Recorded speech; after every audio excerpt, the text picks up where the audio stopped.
The week wait was worth it because it starts up with a small flashback where Sukuna just drops the bomb very casually that he and Yuji are twin brothers, and that inside the womb he ate Yuji, which recontextualizes quite a lot of things, like how Maki and Mai are twins and how they were talking about twins being a bad omen and how looked down upon they are in the Jujutsu world.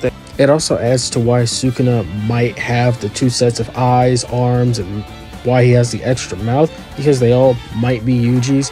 It also makes it clear as to why when Yuji is complaining about how he doesn't allow the weak to live and how he continues to trample on the lives of people that he sees as below and beneath himself, Sukuna responds that the weak don't deserve to live. And this now makes sense as to why he hates Yuji in the way he does, because in his mind Yuji is weak.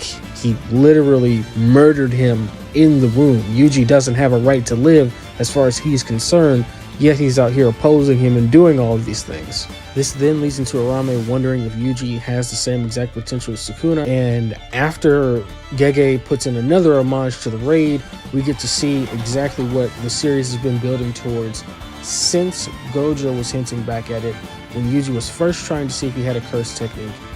Because it is revealed after Yuji hits 2 more black flashes, Yuji has his own version of Sukuna's shrine and blood manipulation as well. Yuji proceeds to not only slash a pillar by him and throw it at Sukuna, but then he tries to grab Sukuna's leg and cut it off, which fails as Sukuna retaliates, but Yuji completely goes through the slashes once again and hits him with his black flash. We then get a bit of explanation from Sukuna that Yuji has the same curse technique, but there's a difference because of the era and the representation of the user.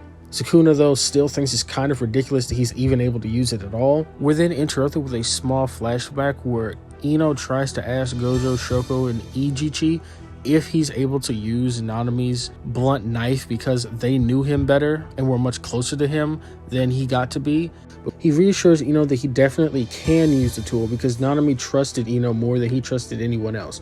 And this is something I personally was wanting because I didn't really understand why Ino, with his own curse technique, didn't just use that and allow Yuji to use this, since with all the critical hits that he keeps landing, it would have made sense.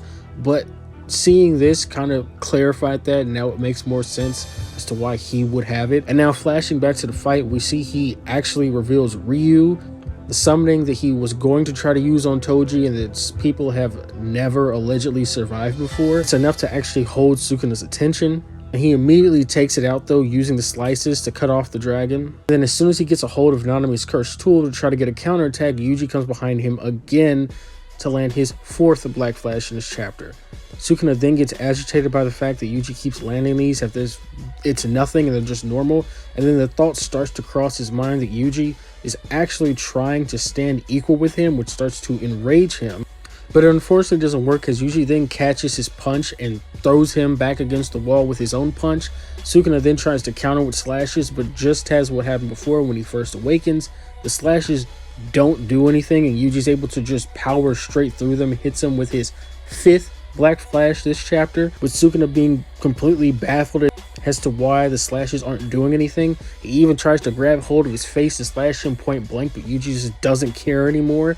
Powers completely through it and hits him with his 6th black flash this chapter. And now it's gotten so bad, Sukuna actually starts to become emotional and just starts screaming that Yuji's a brat. As soon as he gets ready to try to counterattack him, Nanami's blunt knife comes straight in and hits him out of nowhere, which allows Yuji to actually prepare to land his 6th black flash, with Ino saying, "I think I did alright for someone like me."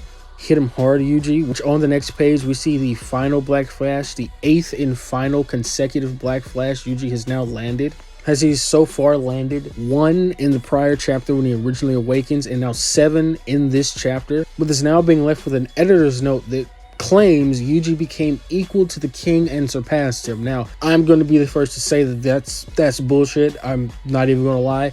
Like, yes, it is meant to hype him up, but like that's obviously just not true. But even still, this chapter is great for Yuji as it finally allows us to see him getting cleave and dismantle, something we've been waiting nearly the entire series for. We see he's now getting even more of a hold on blood manipulation. We now know that it's confirmed he is Sukuna's twin, which is something we've always wanted. Sukuna's own character now makes a bit more sense as to why he hates Yuji so much. This chapter is just great and probably the best chapter we've had in a while.